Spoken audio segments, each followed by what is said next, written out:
Hey guys, welcome to new video. My name is Jatin और इस वाली वीडियो में हम बात करते हैं एक्सेप्शन हैंडलिंग के बारे में। तो यार अभी तक हमने ना प्रोग्राम बनाए हैं, उनको रन किया है, उनका आउटपुट देखा है, इनपुट देखा है, सब चीज़ देखा है, लेकिन हमने अभी तक एरर के बारे में कोई भी बात नहीं करी है। तो इस वाली वीडियो में हम एरर के बारे में बात करेंगे। ओके, तो यहाँ पर हमारे पास मेनली 3 टाइप ऑफ एरर्स होती है: compile time, logic and run time.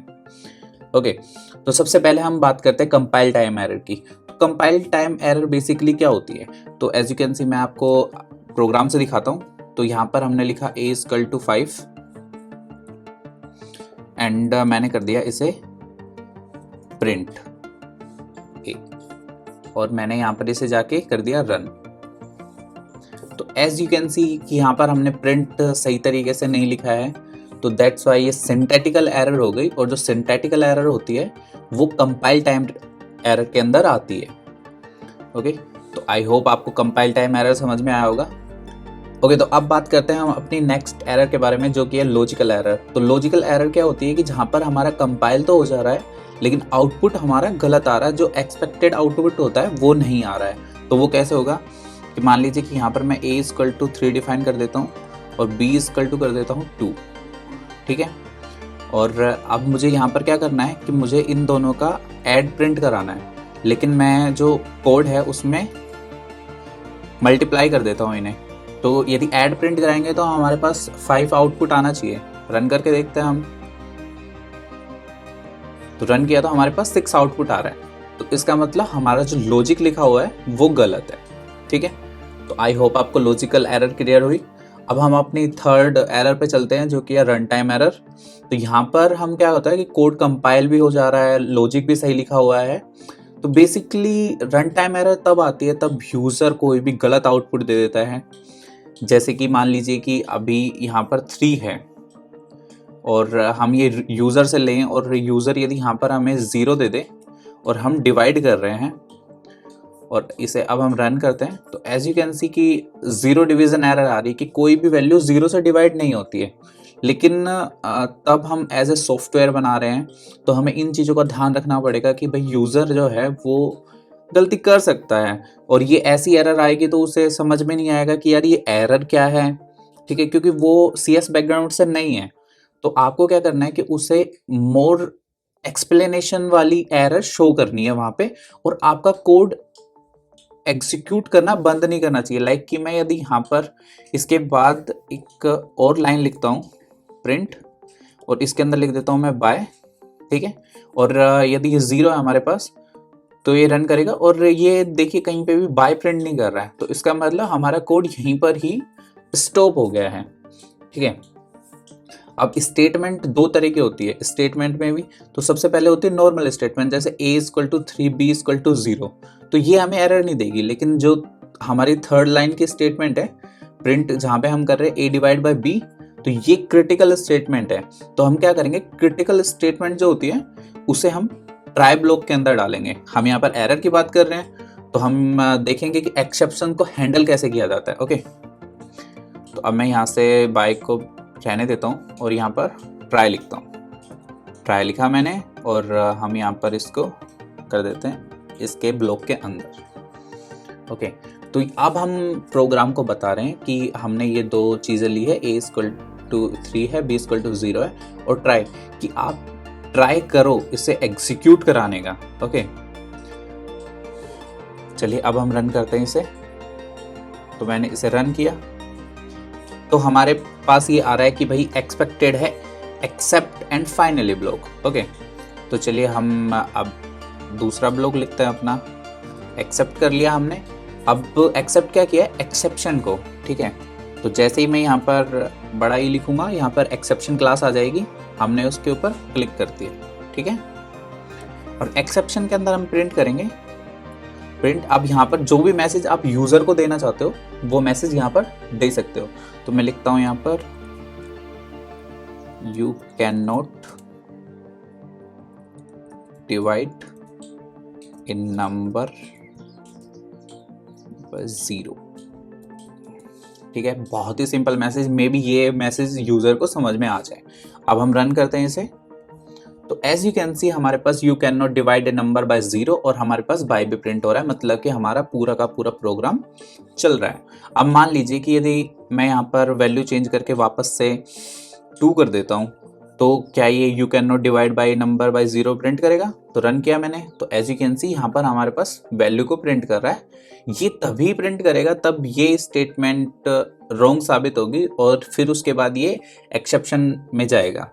Okay, अब यदि आप एक्सेप्शन को ही प्रिंट कराना चाहते हो तो वो भी करा सकते हो। तो मैं यहाँ पर एस और एक कोई भी वेरिएबल का नेम ले लीजिए, मैंने ई ले लिया है और यहाँ पर मैं ई को प्रिंट करा देता हूँ और इसे हम कर देते हैं 0 अगेन और मैंने अब रन किया। तो एज यू कैन सी यहाँ तक तो हमारा मैसेज आ रहा है 0 तक और फिर डिवीजन बाय 0, ये एक्सेप्शन जो हमें पहले दिख रही थी वो आ रही है यहाँ पर।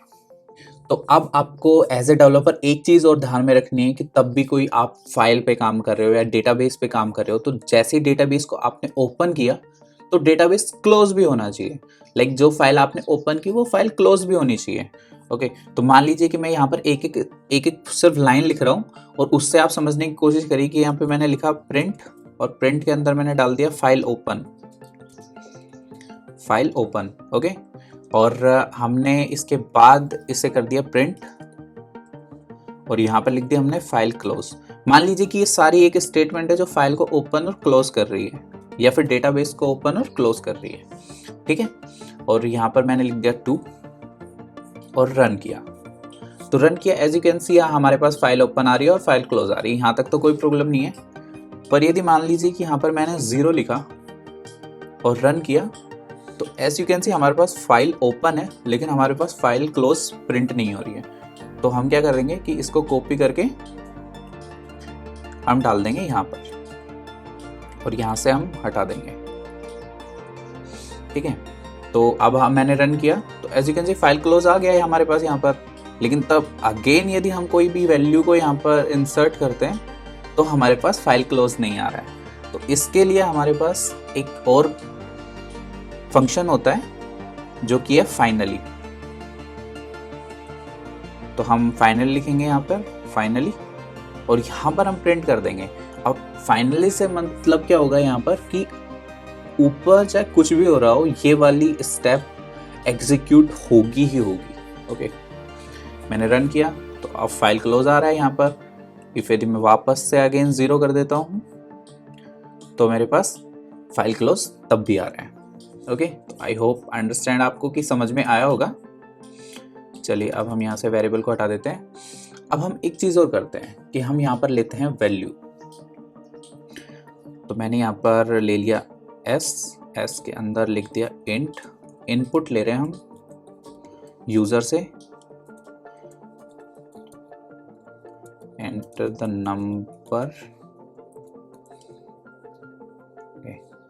और यहाँ पर मैं कर देता हूँ प्रिंट कर देता हूँ मैं एस को। ओके, ठीक है, बिल्कुल इजी है।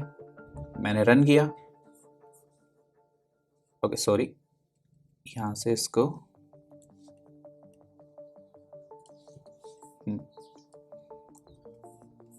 और यहाँ पर हम करते थे 2 एंड अब मैं रन कर रहा हूँ।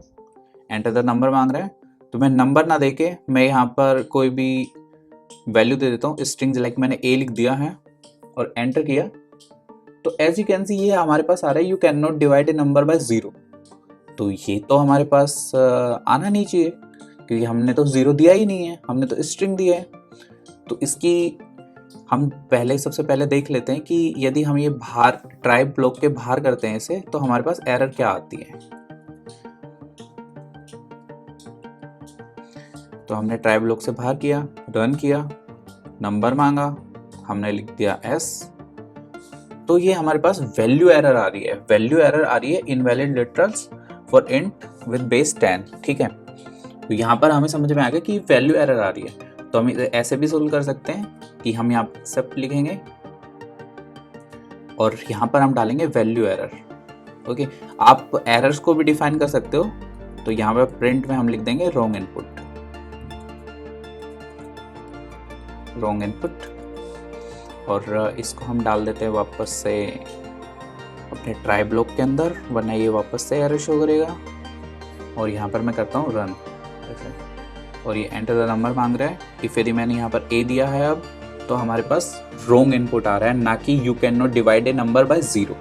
ओके, तो एक्सेप्शन बेसिकली क्या होता है कि एक्सेप्शन के अंदर सारी एरर आती है। ओके, तो जो फर्स्ट वाली एरर थी हमारे पास वो थी जीरो डिवीजन एरर, ठीक है। तो हम उसे भी डिफाइन कर सकते हैं, एक्सेप्ट जीरो डिवीजन एरर। और यहाँ पर हम ये वाली जो वैल्यू है इसे कर देते हैं हम प्रिंट, और यहाँ पर हम लिख देते हैं कि समथिंग वेंट रॉन्ग, की जो एरर हमें नहीं पता चल रही फिर भी आ रही है, समथिंग वेंट रॉन्ग। ओके, तो अब क्या होगा कि यदि 0 एरर आएगी तो ये हमारे पास ये वाला मैसेज प्रिंट करेगा, वैल्यू एरर आएगी तो हमारे पास रॉन्ग इनपुट प्रिंट करेगा, और कोई भी एरर आएगी जो हमें नहीं पता कि ये क्या एरर है तो वहाँ पर ये समथिंग वेंट रॉन्ग प्रिंट करेगा। तो जैसे अब हम यहाँ पर इसे कर देते हैं वापस से अगेन 0 और रन करते हैं हम, तो you can not divide a number by 0। अब हम वापस से इसे चेंज करते हैं और रन करते हैं, तो एज यू कैन सी यहाँ पर अब यदि मैं ए प्रिंट करता हूँ तो मेरे पास रॉन्ग इनपुट आ रहा है। और एक्सेप्शन आपको तब दिखाई देगी तब इन दोनों के अलावा भी कुछ और एरर आएगी, तो वो हमेशा एक्सेप्शंस के अंदर जाएगा। ओके, तो आई होप आपको ट्राई ब्लॉक समझ में आए होंगे, ट्राई एक्सेप्ट फाइनली ब्लॉक समझ में आएंगे। सी, यदि आप फर्स्ट बार कर रहे हो तो आपको बहुत ज़्यादा प्रॉब्लम आने वाली है, लेकिन इफ़ यदि आप करते रहोगे तो फिर आपको ये बहुत ही ज़्यादा इजी लगेगा, और ये बहुत ही ज़्यादा यूज़फुल है तब आप कोई भी प्रोडक्शन कोड कर रहे हो या फिर किसी और के लिए कोड कर रहे हो, कि आपको ये हमेशा होना चाहिए कि जो भी मैं कोड लिख रहा हूँ उसके अंदर कोई एरर आए तो वो उसको मैं हैंडल कर लूँ। ओके, तो आई होप आपको समझ में आया होगा। फिर भी आपको समझ में नहीं आता है तो आप हमारे कमेंट सेक्शन में पूछ सकते हो, और यदि यहाँ तक वीडियो देख लिया तो प्लीज़ लाइक शेयर सब्सक्राइब कर दो, और नए हो तो यार बिल्कुल सब्सक्राइब करके जाओ। Thank you.